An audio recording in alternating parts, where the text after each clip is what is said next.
तो बेटा हम लोग चर्चा कर रहे थे चार्ज की। तो चार्ज की चर्चा में कॉन्सेप्ट ऑफ चार्ज हम स्टार्ट करने जा रहे हैं। डेफिनेशन देखें चार्ज की क्या है, बहुत इंपॉर्टेंट डेफिनेशन है। मैं पहले से ही डेफिनेशन लिख कर लाया हूँ क्योंकि लिखने में टाइम आपका नहीं जाना चाहिए, बहुत इंपॉर्टेंट है। तो डेफिनेशन देखें चार्ज की क्या है। Intrinsic property of elementary particles that causes electrical forces between them. ये क्या बात है, इंट्रिंसिक प्रॉपर्टी किनकी, एलिमेंट्री पार्टिकल्स की। उससे क्या होता है, उनकी वजह से उन एलिमेंट्री पार्टिकल्स पर फोर्स लगता है। अच्छा, ये तो बड़ी खतरनाक डेफिनेशन है, हमें तो कुछ समझ ही नहीं आया इसमें। कोई बात नहीं, धीमे धीमे आएगा, ध्यान से। है क्या कि कहा गया है कि charge is the intrinsic property. अब इंट्रिंसिक का तुम्हें मतलब नहीं पता, जाने दो, भूल जाओ इसे इंट्रिंसिक क्या है। बस ये समझो कि चार्ज इज अ प्रॉपर्टी, यानी कि चार्ज अपने आप में पार्टिकल नहीं है। चार्ज अपने आप में प्रॉपर्टी है।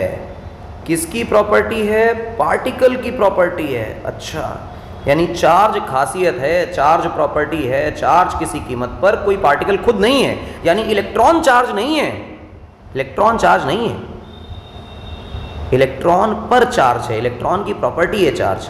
अच्छा, यानी प्रॉपर्टी है, पता चला। किसकी प्रॉपर्टी है, एलिमेंट्री पार्टिकल्स की प्रॉपर्टी है। अब ये भाई साहब एलिमेंट्री पार्टिकल्स क्या होते हैं, तो समझें ये एलिमेंट्री पार्टिकल्स क्या है। Electrons and protons. कौन भैया, इलेक्ट्रॉन्स और प्रोटॉन्स। ये इलेक्ट्रॉन्स और प्रोटॉन्स को कहते हैं एलिमेंट्री पार्टिकल्स। अब ये एलिमेंट्री क्यों कहते हैं, एलिमेंट्री कहने के पीछे एक लॉजिक है बेटा, वो ये कि ये किसी भी मटेरियल के बेसिक बिल्डिंग ब्लॉक्स हैं, जो बहुत स्टेबल पार्टिकल्स हैं और हम इन्हें आसानी से डिटेक्ट कर सकते हैं। और इन्हीं के इफेक्ट्स की वजह से, इन्हीं के कॉम्बिनेशन एक्सेट्रा की वजह से दुनिया भर में डिफरेंट एटम्स बनते हैं, मॉलिक्यूल्स बनते हैं, सो ऑन। दुनिया इन्हीं से बनी है, इसलिए ये इनकी प्रॉपर्टी।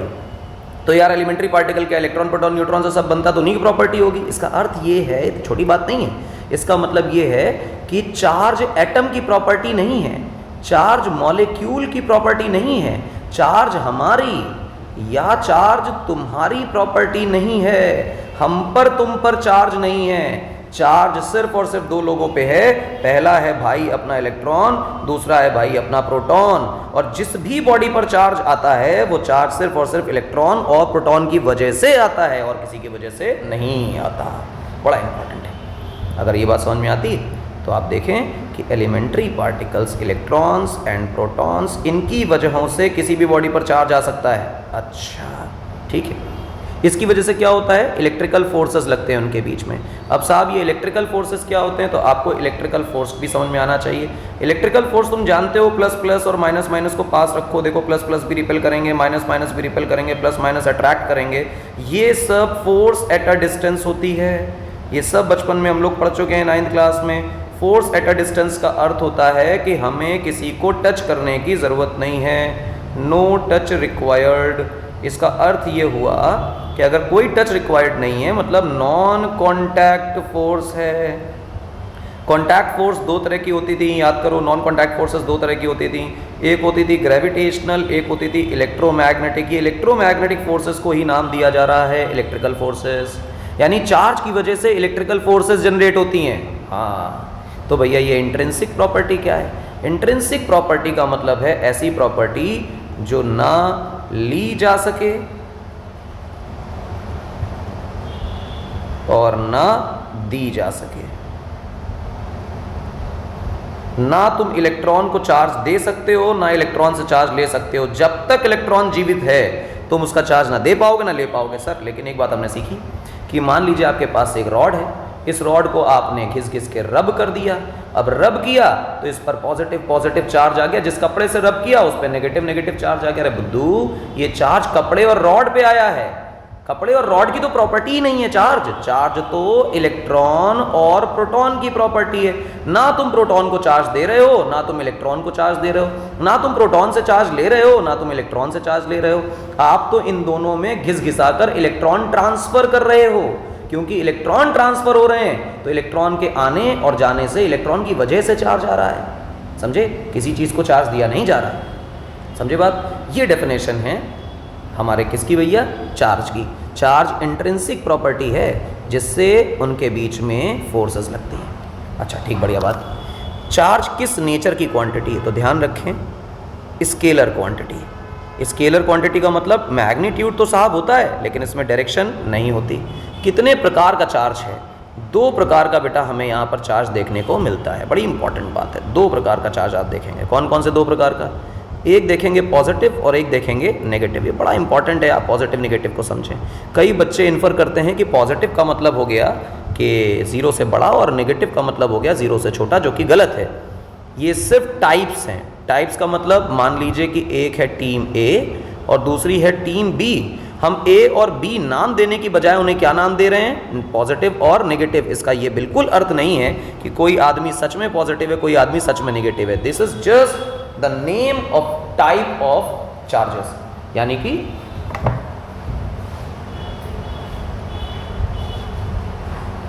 आज तक की दुनिया में चार्जेस सिर्फ 2 प्रकार के मिले। आज तक की दुनिया में चार्जेस सिर्फ 2 प्रकार के मिले साइंटिस्ट लोगों को, इसलिए उन्होंने उनका नाम रख दिया। कई तरह के नाम इनके पुराने ज़माने में रखे गए, लेकिन एक आदमी था जिसका नाम था बेंजामिन फ्रैंकलिन। क्या नाम था? लिख लो चाहो तो, बेंजामिन फ्रैंकलिन। इस व्यक्ति ने इन चार्जेस को नाम दिया टीम ए टीम बी, पॉजिटिव और नेगेटिव। ठीक है ना? अच्छा, पॉजिटिव पॉजिटिव साथ रहेंगे, अभी बोला रिपेल करेंगे। नेगेटिव नेगेटिव साथ रहेंगे, अभी बोला रिपेल करेंगे। पॉजिटिव नेगेटिव साथ रहेंगे, अभी बोला अट्रैक्ट करेंगे। और इनमें कोई एक्सेप्शन नहीं है, ये रिपेल ही करेंगे, ये रिपेल ही करेंगे, ये अट्रैक्ट ही करेंगे। कोई इसमें धोखेबाजी वाला सीन नहीं है। बड़ा इंपॉर्टेंट है, बहुत इंपॉर्टेंट है, ध्यान रखिएगा। अच्छा, इसके बाद क्या है भाई? एसआई यूनिट क्या होती है चार्ज की? चार्ज की एसआई यूनिट बेटा होती है कूलम। क्या होती है बेटा? कूलम। तो कैपिटल सी इसका सिंबल है। Let me draw it correctly. Capital C symbol है। ठीक है, बहुत बढ़िया बात है, कैपिटल सी सिंबल है। कूलम साइंटिस्ट का नाम है जो डेफिनेशन हमने बनाई कि चार्जेस एक दूसरे पर फोर्स लगाते हैं, जिस कारण से फोर्स लगता है वो कारण चार्ज कहलाता है, वो प्रॉपर्टी चार्ज कहलाती है। ये फोर्स वाली प्रॉपर्टीज़ को पहली बार ठीक तरह से स्टडी करने वाले साइंटिस्ट का नाम कूलम है, इसलिए उनका नाम यूनिट में दे दिया गया। चार्जेस की कुछ बेसिक प्रॉपर्टीज़ हैं, जिनमें हम शुरुआती प्रॉपर्टी पढ़ते हैं बेटा, एडिटिव प्रॉपर्टी। अब ये साहब एडिटिव प्रॉपर्टी क्या होती है? ध्यान से सुने, एडिटिव प्रॉपर्टी क्या है? एडिटिव प्रॉपर्टी का मतलब है, let's say we have a system. इस सिस्टम पर कोई चार्ज है Q1, कोई चार्ज है Q2, कोई चार्ज है माइनस का Q3। पर अगर इस सिस्टम के लिए पूछा जाए कि what is Q net? Q net, net का मतलब होता है टोटल, है ना? नेट का मतलब टोटल।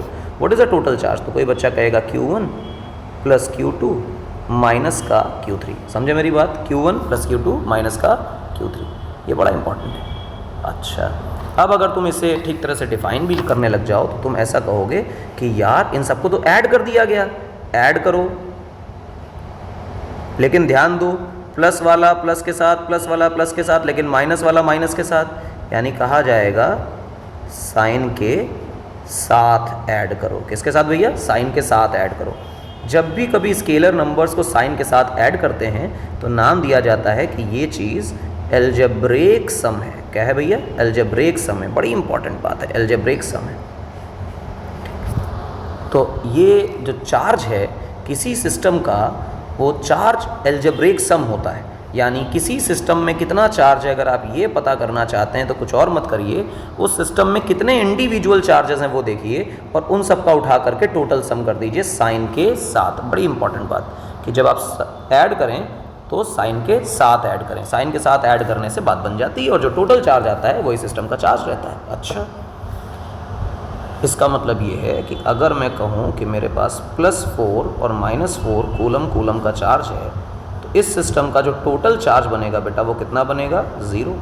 और टोटल चार्ज 0 होने का मतलब है कि हम कहेंगे कि बॉडी न्यूट्रल है। इसका अर्थ ये निकल कर आया कि अगर तुमसे कभी कोई कहे कि न्यूट्रल बॉडी पे कोई चार्ज नहीं है, तो तुम ऐसा मत कहो कि उस पर कोई चार्ज नहीं है, बल्कि तुम ऐसा कहो कि न्यूट्रल बॉडी पर हर तरह का चार्ज है भैया, पॉजिटिव भी है और नेगेटिव भी है। बस ऐसा कहो कि positive charge is equal to negative charge, इसको मत भूलना। ठीक है? अच्छा, ये बात समझ में आती है। तो अगला एक टर्म आया quantization of charge. Quantization of charge में से एक शब्द निकालो और वो लिखा हुआ है क्वांटा। क्या लिखा हुआ है बेटे?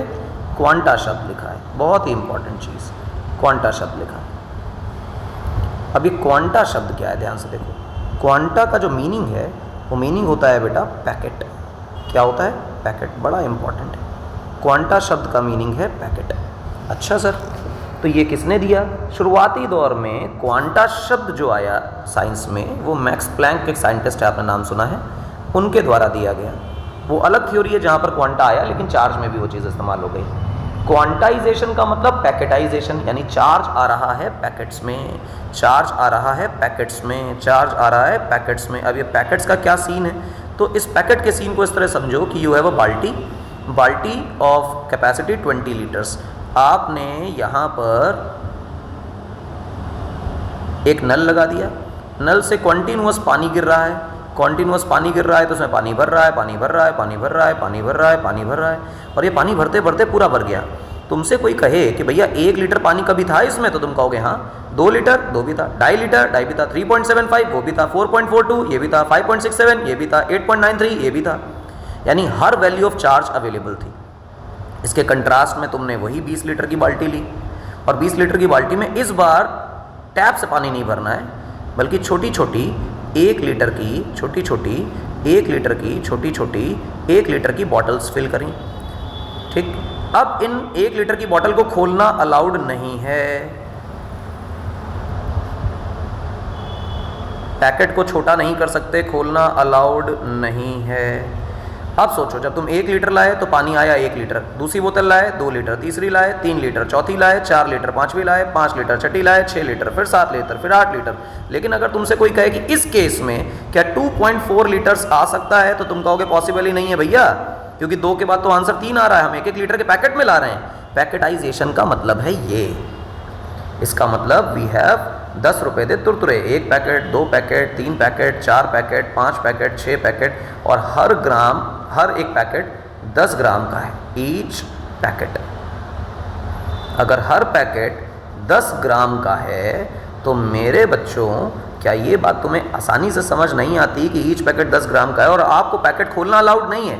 तो या तो आप 10 ग्राम लाएंगे, या तो आप 20 ग्राम लाएंगे, या तो आप 30 ग्राम लाएंगे, या तो आप 40 लाएंगे, या तो आप 50 लाएंगे, लेकिन 15 अलाउड नहीं, 12.3 अलाउड नहीं है। ये सब गलत है, ये सही है।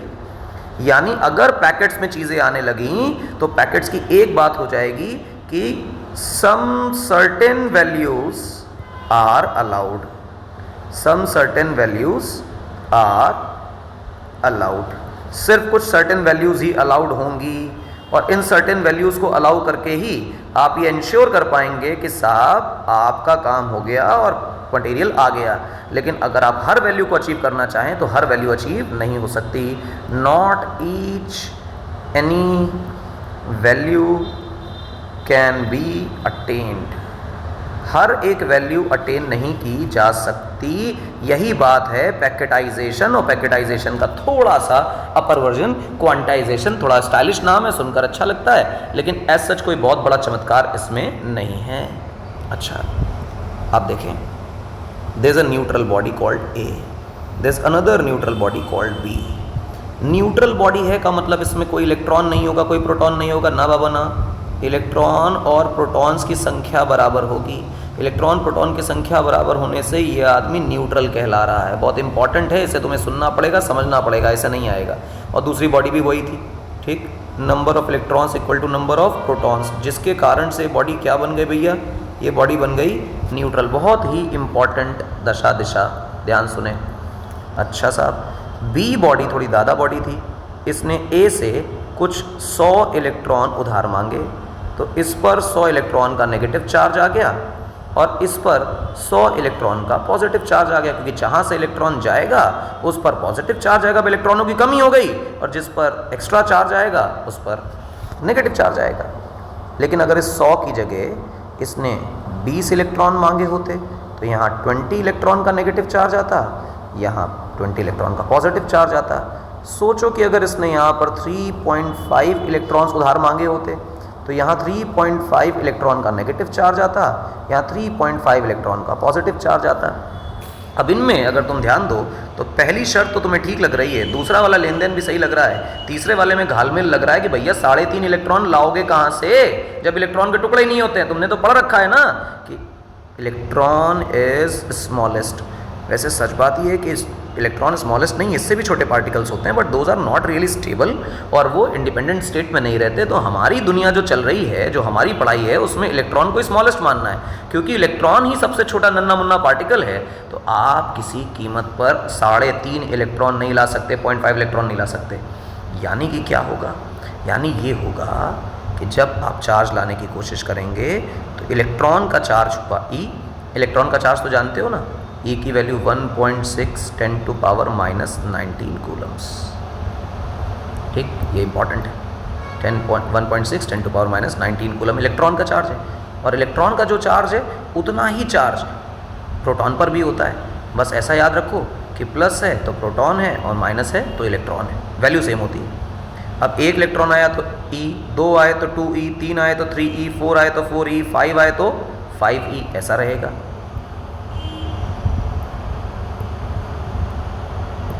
लेकिन अब 1e, 2e, 3e, 4e, dash ne, n क्या है? Number of electron transferred.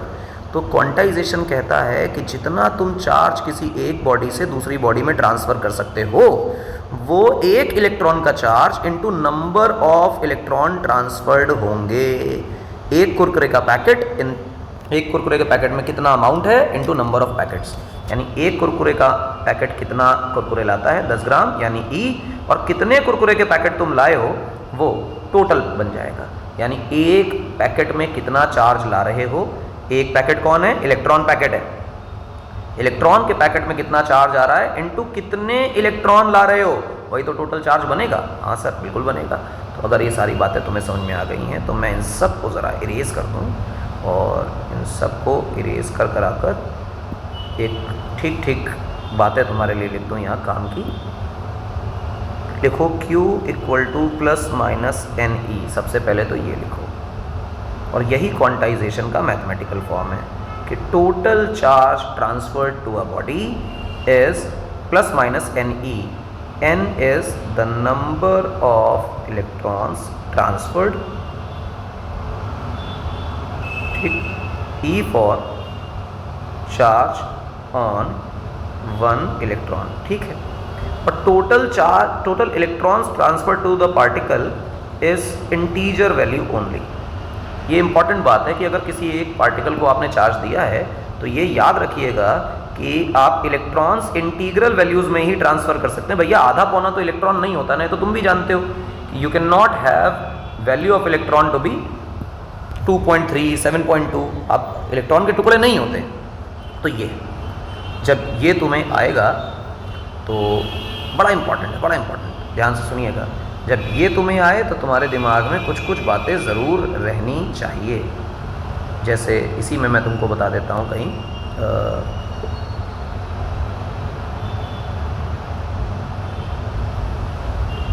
एक बढ़िया एग्जाम्पल है कि क्वेश्चन देखो क्या है। क्वेश्चन क्या कह रहा है? क्वेश्चन कह रहा है how many electrons can accommodate 1 coulomb of charge. कितने इलेक्ट्रॉन्स मिलकर 1 कूलम का चार्ज बनाएंगे? ये क्या बकवास है? बिल्कुल सिंपल सवाल है। कह रहा है कितने इलेक्ट्रॉन मिलकर 1 कूलम का चार्ज बनाएंगे। जब मैंने कहा हाउ मैनी इलेक्ट्रॉन्स, तो हाउ मैनी इलेक्ट्रॉन्स को सुनते ही तुम्हारे दिमाग में क्या आना चाहिए कि कितने इलेक्ट्रॉन्स, इलेक्ट्रॉनों की संख्या, और संख्या पर सिर्फ एक ही सवाल है, एक ही फॉर्मूला है, और वो है Q = NE। ये है, ठीक। कितना चार्ज एकोमोडेट करना है भैया? 1 कूलम। तो Q की वैल्यू कितनी हो गई? 1 कूलम। नंबर ऑफ इलेक्ट्रॉन्स हमें पता नहीं, इलेक्ट्रॉन का चार्ज तो जानते हो 1.6 10⁻⁻19 कूलम्स। कूलम ने कूलम को मार दिया। n की वैल्यू आई 1/1.6 10⁻⁻19। सॉल्व कर लो बेटा, तुम्हारे पास आंसर आएगा 6.25 10⁻80। इंपॉर्टेंट बात क्या है? ये नंबर याद होना चाहिए। तुम्हें क्या पता चला? तुम्हें पता चला 1 कूलम चार्ज में कितने इलेक्ट्रॉन लगते हैं। हाँ सर ये पता चला, तो 10 कूलम चार्ज का थोड़ी पता होगा। अबे पता होगा मेरे भाई, 1 कूलम चार्ज का पता है ना। 1 किलो चीनी का रेट पता है, 10 किलो चीनी का रेट नहीं पता होगा, आधा किलो चीनी का रेट नहीं पता होगा, 5 किलो चीनी का रेट नहीं पता होगा। हाँ पता होगा यार, क्यों नहीं पता होगा कॉस्ट? तो भैया 1 कूलम चार्ज में कितने इलेक्ट्रॉन्स हैं वो ये नंबर तुम याद कर लो। तुमसे कहे 10 कूलम चार्ज की बातें बताओ, इससे 10 का मल्टीप्लाई कर दो। कोई कहे कि 4 कूलम चार्ज में कितना इलेक्ट्रॉन होता है, इससे 4 का मल्टीप्लाई कर दो। कोई कहते 10 माइक्रो कूलम में कितना होता है, तो माइक्रो हमें पसंद नहीं है, 10 × 10⁻⁻6 कूलम, कूलम पसंद है। भैया 1 कूलम में इलेक्ट्रॉन पता है ये होते हैं, इतने में मल्टीप्लाई करा दोगे, आंसर आएगा कि नहीं आएगा। This single question can solve n numbers of problems of this quantization rule. एक प्रॉब्लम है जिससे तुम सारी प्रॉब्लम सॉल्व कर सकते हो, क्योंकि तुम्हें 1 इलेक्ट्रॉन का चार्ज पता चल गया, तो 1 इलेक्ट्रॉन का चार्ज पता चलने से सारे नंबर ऑफ चार्जेस से इलेक्ट्रॉन्स निकाले जा सकते हैं, just by the rule of that unitary method, है ना, बिल्कुल सिंपल है। तो आप उसी पर आइए। तो हम लोग अभी ये कर रहे थे, अब चर्चा किसकी करनी है, चलिए भाई क्वांटाइजेशन ऑफ चार्ज की। क्वांटाइजेशन के बाद हम लोग चर्चा करते हैं अपने सुंदर प्यारे अच्छे कंजर्वेशन ऑफ चार्ज की। ये बड़ा सुरीला सा एक चीज़ है। कंजर्वेशन शब्द का मतलब क्या होता है? कंजर्वेशन शब्द का मतलब होता है ना क्रिएट हो ना डिस्ट्रॉय हो। जब भी कभी आपसे कंजर्वेशन की बात कही जाए तो मतलब वो मेंटेन रहना चाहिए, यानी कि हमें जो भी वैल्यू है उससे क्या करके रखना है, मेंटेन करके रखना है। मेंटेन शब्द बड़ा इंपॉर्टेंट है। तो क्या कह रहा है? कह रहा है नेट चार्ज, ये बहुत इंपॉर्टेंट है, मैंने हाईलाइट करके रखा है पहले से, इसलिए याद रखना। Net charge of the system, और सिस्टम भी कैसा? आइसोलेटेड। ये आइसोलेटेड सिस्टम क्या होता है? आइसोलेटेड का मतलब होता है कि आपने एक सिस्टम लिया, इसके अंदर चुन्नू को बैठा दिया, चुन्नू का कोई संबंध बाहर के किसी मुन्नू से नहीं है और मुन्नू का संबंध चुन्नू से नहीं है, मतलब किसी भी तरह के एक्सचेंज को प्रोहिबिट कर दिया, यानी कोई लेन देन आपस में नहीं किया जा सकता। And this system is called as isolated system.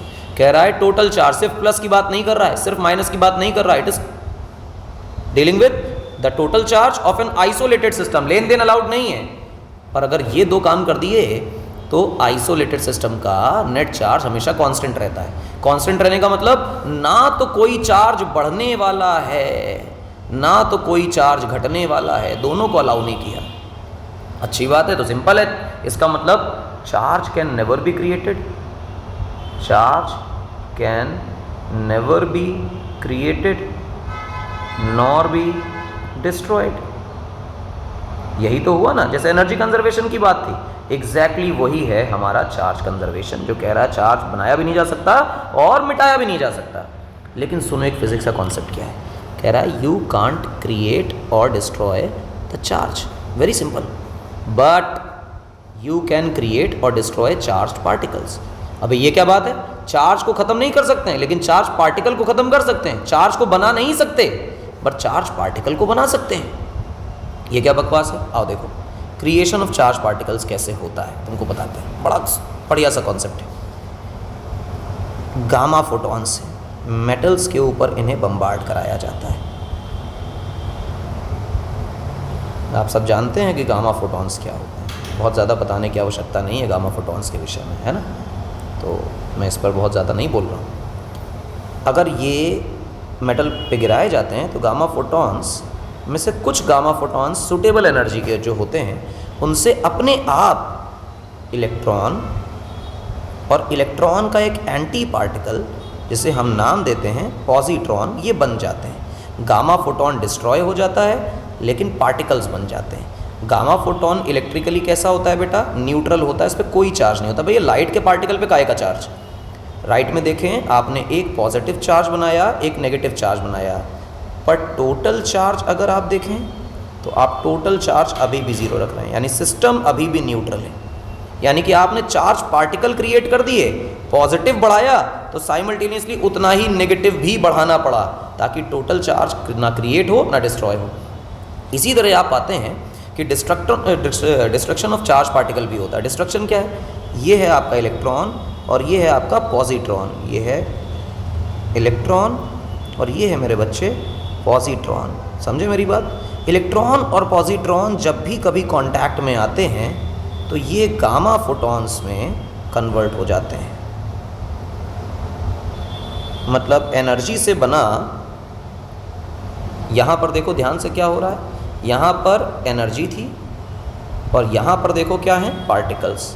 यानी कि आप एनर्जी से पार्टिकल बना रहे हैं, और यहाँ पे देखिए क्या है बेटा, हमारे पास पार्टिकल्स हैं, और पार्टिकल से क्या बन रही है बेटा, एनर्जी बन रही है। यानी एनर्जी पार्टिकल में कन्वर्ट हो रही है, पार्टिकल एनर्जी में कन्वर्ट हो रहा है। आपने सुना होगा E=Δ mc², या E=mc², और E=mc² फॉर्मूला बताता है कि इतना मास खत्म करोगे इतनी एनर्जी बनेगी, इतनी एनर्जी खत्म करोगे इतना मास बनेगा। तो energy and mass are interconvertible entities, ये अलग अलग नहीं है, आपस में कन्वर्ट हो सकती हैं। एंड दिस कॉन्सेप्ट और this experiment can tell you कि आइंस्टीन का वो कॉन्सेप्ट सही है, एनर्जी और मास इंटर कन्वर्टिबल हैं। गामा फोटॉन से इलेक्ट्रॉन पॉजिट्रॉन बनाए जाते हैं, और इलेक्ट्रॉन और पॉजिट्रॉन अगर आपस में कांटेक्ट में आ जाएं तो वो ख़त्म होकर गामा फोटॉन्स पे कन्वर्ट हो जाते हैं। आप देख रहे हैं, लेकिन फिर भी एक बात कि यहाँ भी टोटल चार्ज आज भी ज़ीरो है, और यहाँ भी टोटल चार्ज ज़ीरो है, क्योंकि गामा फोटॉन्स पे तो कोई चार्ज होगा ही नहीं, तो ज़ीरो ही है।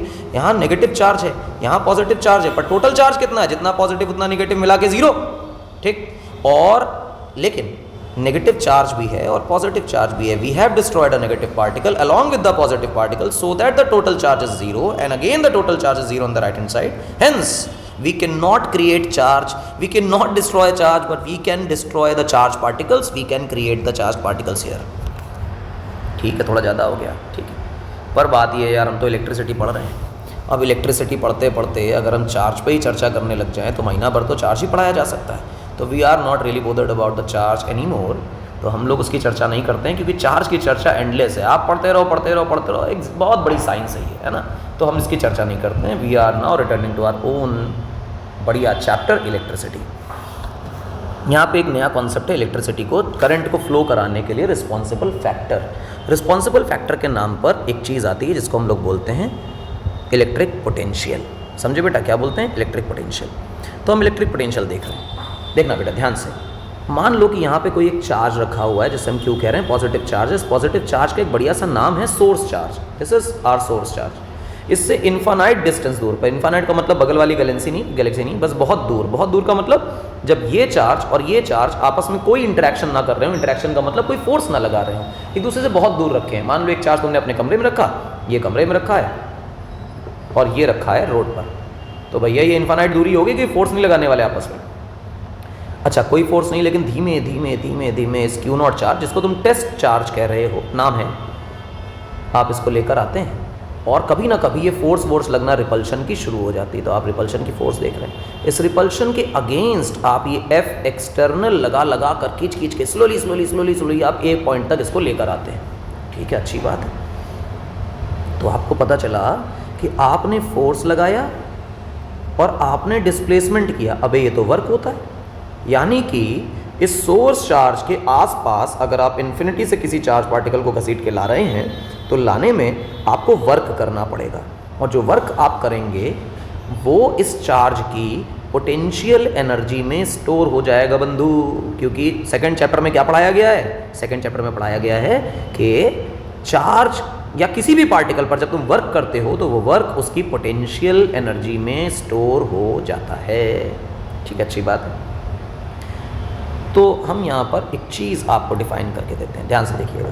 कहा गया कि क्यू नॉट चार्ज लाए और ए पॉइंट तक लाए, तो ए पॉइंट तक लाने में let's say W A work करना पड़ा। ठीक है, अच्छी बात है। तो एक कूलम चार्ज को अगर हम लेकर आते तो कितना वर्क करना पड़ता W A upon Q naught. ये W A upon Q naught को हम इस तरह बोल दें कि वर्क पर यूनिट चार्ज। तो क्या तुम्हें कोई दिक्कत होगी बंधु? कोई दिक्कत नहीं होगी सर।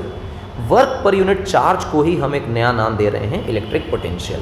इसकी फैंसी सी परिभाषा देख लो क्या है। परिभाषा ये है, वर्क डन इन मूविंग, इसको आप ब्रिंगिंग भी लिख सकते हैं, किताबों में देखने को मिलेगा। अ यूनिट पॉजिटिव चार्ज, ये शब्द बड़ा इंपॉर्टेंट है। आप यूनिट भी लिखेंगे और पॉजिटिव भी लिखेंगे। भैया कहाँ से लेकर आए? From infinity to a certain point is called as electric potential at that point। Electric potential कहला रहा है उस पॉइंट का। अच्छा, ये बात है, बिल्कुल यही बात है। इसमें क्या दिक्कत है? नहीं, हमें कोई दिक्कत नहीं, बढ़िया। ध्यान से देखिए, पोटेंशियल की एसआई यूनिट क्या बनेगी, ध्यान सुनना बेटा। जब इलेक्ट्रिक पोटेंशियल का फॉर्मूला W अपॉन Q है तो इसका अर्थ है कि ये जूल अपॉन कूलम बनेगा, और जूल अपॉन कूलम को हम लोग वोल्ट बोलते हैं और कैपिटल V से डिनोट करते हैं। ठीक, कैपिटल V से डिनोट करते हैं। बहुत बढ़िया। अब ध्यान से सुनिएगा बेटा कि 1 वोल्ट क्या है। तो सबसे पहले तो वोल्ट को देखो, क्या volt is joule upon coulomb. तो मैं यहाँ भी 1 लिखता हूँ, यहाँ भी 1 लिखता हूँ, तो यहाँ भी 1 लिखूंगा। तो मुझे पता चला कि 1 कूलम चार्ज को मूव कराने में अगर 1 जूल का वर्क करना पड़ा तो जो पोटेंशियल होगा उस पॉइंट का वो 1 वोल्ट कहलाएगा। तो हम इसको यहीं पे लिख लेते हैं। क्या लिख रहे हैं, ध्यान से देखना। If 1 joule of work is done in moving a unit positive charge from infinity to a certain point, then potential at that point is 1 volt. बहुत इत्मीनान से देखना। कह रहा है कि अगर 1 जूल का वर्क करना पड़ा किसी टेस्ट चार्ज को इन्फिनिटी से किसी पॉइंट तक लाने में, तो जो उस पॉइंट का पोटेंशियल है वो 1 वोल्ट कहलाएगा। क्या कहलाएगा, 1 वोल्ट कहलाएगा। ये परिभाषा भैया कीवर्ड्स की बड़ी कीमत है आईसीएसई बोर्ड में, ध्यान रखना मेरे बच्चों। कीवर्ड्स की बड़ी कीमत है। कीवर्ड्स पे अगर तुमने ध्यान नहीं दिया तो बहुत ही गड़बड़ हो जाएगी। कीवर्ड्स पे ध्यान नहीं दिया तो बहुत गड़बड़ हो जाएगी। कीवर्ड्स के बिना तो तुम्हारी ज़िंदगी चलेगी नहीं, लगभग तुम खो दोगे सब, ध्यान रखना। इसलिए जो परिभाषा जैसी बताई जा रही है वैसी ही पेपर में लिखनी। अब चर्चा करते हैं पोटेंशियल डिफरेंस की। ये कह रहा है कि इलेक्ट्रिक पोटेंशियल तो तुमने पढ़ लिया, लेकिन मेरे बंधु पोटेंशियल डिफरेंस पढ़ के बताओ। देखो क्या है ये लिखा हुआ है तुम्हारे सामने, इलेक्ट्रिक पोटेंशियल डिफरेंस। तो पोटेंशियल डिफरेंस क्या है, अगर तुम बहुत इत्मीनान से इसकी परिभाषा लिखो ना बेटा तो बहुत सरल परिभाषा है। परिभाषा क्या बनेगी, पोटेंशियल डिफरेंस बोल रहा है ना, तो हम कह देंगे difference in the potential of 2 points. समझे मेरी बात। अबे लॉजिकल है कि अगर तुम पोटेंशियल डिफरेंस निकाल रहे हो तो यानी 2 अलग बिंदु रहे होंगे, है ना। 2 अलग बिंदु कौन रहे होंगे, ए और बी। इसका कुछ पोटेंशियल होगा VA, इसका कुछ पोटेंशियल होगा VB। इनका डिफरेंस कर दो तो जो डिफरेंस आएगा उसे ही तुम डेल्टा V पोटेंशियल डिफरेंस नाम दे दो। क्या परेशानी है भैया मेरे बच्चे, रियल कॉन्सेप्ट यही है। 2 बिंदु ले लो, 2 बिंदु का कुछ पोटेंशियल होगा, उनका पोटेंशियल का डिफरेंस ही क्या कहलाएगा, पोटेंशियल डिफरेंस। लेकिन स्टाइल मारने के लिए पढ़ाया बहुत कुछ जाता है, तो जो कुछ पढ़ाया जाता है उसे आपको समझना पड़ेगा। एक छोटी सी बात यहाँ छूट गई बताने के लिए कि आपने जो इलेक्ट्रोस्टैटिक फोर्स पढ़ी, यानी चार्जेस जो एक दूसरे पर फोर्स लगाते हैं वो कंजर्वेटिव नेचर की होती है। सेकंड चैप्टर में पढ़ाया गया है कि कंजर्वेटिव फोर्स वर्क डन जो भी है वो पाथ पर डिपेंड नहीं करता, यानी work done by a conservative force path पर डिपेंड नहीं करता। ग्रेविटी वाला केस डेरिवेशन सबको याद है, ऐसे ले जाओ तो भी mgh, ऐसे ले जाओ तो भी mgh, ऐसे ले जाओ तो भी mgh, सीढ़ी से ले जाओ तो भी mgh, mgh मतलब वर्क डन सिर्फ इनिशियल फाइनल पोजीशन पे डिपेंड करेगा, पाथ पे डिपेंड नहीं करेगा। इलेक्ट्रोस्टैटिक भी वैसी ही। उस कॉन्सेप्ट के बाद यहाँ समझ में आएगा। पिक्चर को रिपीट करो, वही इन्फिनिटी, इनफाइनाइट डिस्टेंस पे हमारा एक टेस्ट चार्ज पड़ा हुआ है Q0, सोर्स कमरे में रखा हुआ है। इस इन्फिनिटी से टैंक टड़ाएंग लेकर आ रहे हैं, हम A पॉइंट तक ले आए थे। A के बाद हम घसीट के और पास ले जा रहे हैं B पॉइंट तक। तो तुम कहोगे कि सर B तक ले जा रहे हो तो B का पोटेंशियल कैसे डिफाइन करें। Potential at B is nothing but work done in bringing the charge up to B divided by Q0। तो B का पोटेंशियल हो गया। और अगर मैं A का पोटेंशियल करता डिफाइन तो तुम कहते WA अपॉन Q0। तुमने कहा बात तो सही है। और अगर तुमने A और B का पोटेंशियल बताया तो मुझे चलो ये बताओ कि कहाँ वर्क डन ज़्यादा करना पड़ा। सर B में वर्क डन ज़्यादा करना पड़ा, A में वर्क डन कम करना पड़ा। क्यों? क्योंकि A तो दूर है और बी है पास, तो यहाँ रिपल्शन पास पास जाते जाते जाते जाते बढ़ रहा होगा रिपल्शन, और इस बढ़ते हुए रिपल्शन के अगेंस्ट तुम्हें फोर्स लगाना पड़ रहा होगा, क्योंकि तुम इस बढ़ते हुए रिपल्शन के अगेंस्ट फोर्स लगा रहे हो, ज़्यादा नज़दीक लाए हो, डिस्प्लेसमेंट भी ज़्यादा किया है, वर्क ज़्यादा करना पड़ा होगा। तो तुम ऐसा कहोगे कि W B is greater than W A, क्योंकि बी का वर्क डन ज़्यादा और ए का वर्क डन कम है, इसलिए बी का पोटेंशियल ज़्यादा और ए का पोटेंशियल कम है। समझ में आई मेरी बात कि नहीं आई? आई सर। तो अगर ऐसा हुआ कि कहीं एक डब्ल्यू बी ज़्यादा है डब्ल्यू ए से, तो वी बी ज़्यादा है वी ए से, तो यहाँ एक कॉन्सेप्ट डेवलप होता है लोअर और हायर पोटेंशियल का। मेरे बच्चे किसका? लोअर एंड हायर पोटेंशियल का। किसका? लोअर और हायर पोटेंशियल का। कोई पोटेंशियल कहीं कम है, कहीं का पोटेंशियल ज़्यादा है। अच्छा, बहुत बढ़िया बात है। अगर पोटेंशियल कम और ज़्यादा है तो उनके बीच का कोई ना कोई डिफरेंस भी होगा। हाँ सर, डिफरेंस तो होगा। अगर डिफरेंस होगा तो मैं यहाँ उसको लिख देता हूँ तुम्हारे लिए, ध्यान से देखना बेटे। मैं लिख रहा हूँ V B minus V A is your delta V, potential difference. B A लिख रहा हूँ इसे, ठीक, यानी कि potential difference between B and A. ठीक, तो मैं लिखता हूँ W B by Q naught minus W A by Q naught, basically V A minus V B minus V A. इससे मैं लिख देता हूँ W B minus W A upon Q naught, LCM लेके। अब तुम अपने डायग्राम में आ जाओ, डायग्राम में आके देखो ध्यान से। बी तक जाने के लिए रास्ता तो ए वाला ही चूज किया होगा, तो ए से लेके देखो इन्फिनिटी से बी तक और इन्फिनिटी से ए तक के बीच में इतना जो पोर्शन है ए तक वाला, ये तो कॉमन है। यानी जब बी तक गए थे तो ए वाला वर्क तो तुमने किया ही था, तो जो एक्स्ट्रा वर्क किया था वो यही तो था। हाँ सर, एक्स्ट्रा वर्क तो यही था। और तुम पोटेंशियल डिफरेंस की परिभाषा में देखो क्या लिखा है, W B minus W A upon Q naught. तो यानी बी वाले वर्क में से ए वाला वर्क घटा रहे हो। बी का वर्क यहाँ से यहाँ तक का है, ए का वर्क यहाँ से यहाँ तक का है, तो इतना जब तुम इस हिस्से को माइनस कर दोगे तो you will left with only this work, A से लेके बी तक जाने का। हाँ सर, इतना ही है।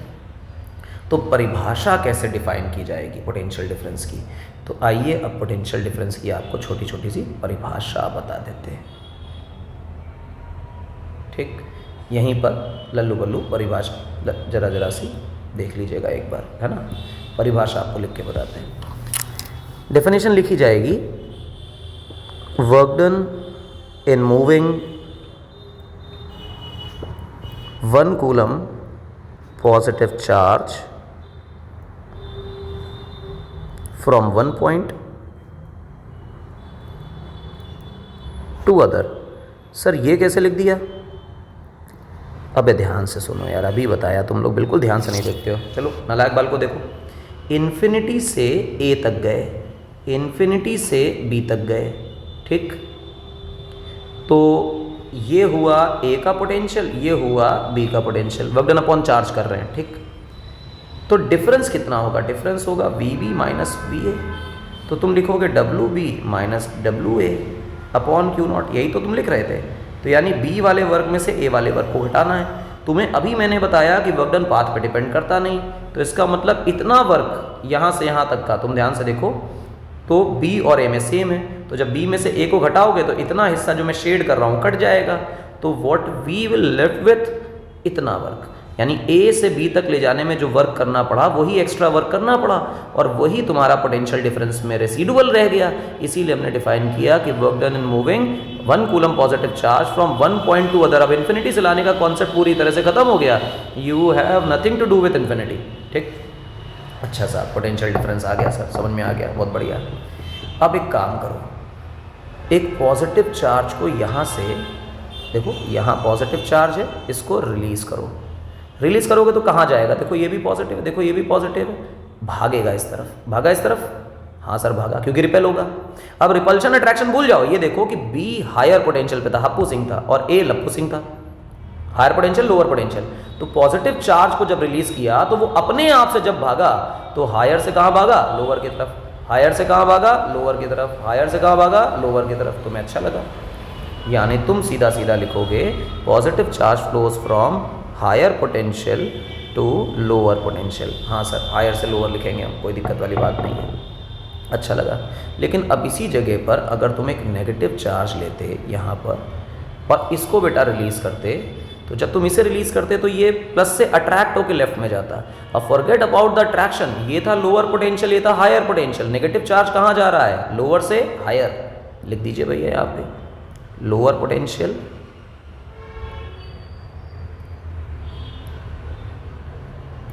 लिख दीजिए यहाँ पे, lower potential to higher potential. क्या लिख दें? Lower potential to higher potential. बड़ा इंपॉर्टेंट है कि पॉजिटिव चार्ज फ्लो होगा हायर से लोअर और नेगेटिव चार्ज फ्लो होगा लोअर से हायर। ठीक, पॉजिटिव हायर से लोअर और नेगेटिव लोअर से हायर। अच्छा, इंपॉर्टेंट बात सीखने वाली। क्या सीखी बात हमने? अच्छा, चार्ज के फ्लो करने के लिए क्या ज़रूरी है? पोटेंशियल डिफरेंस ज़रूरी है।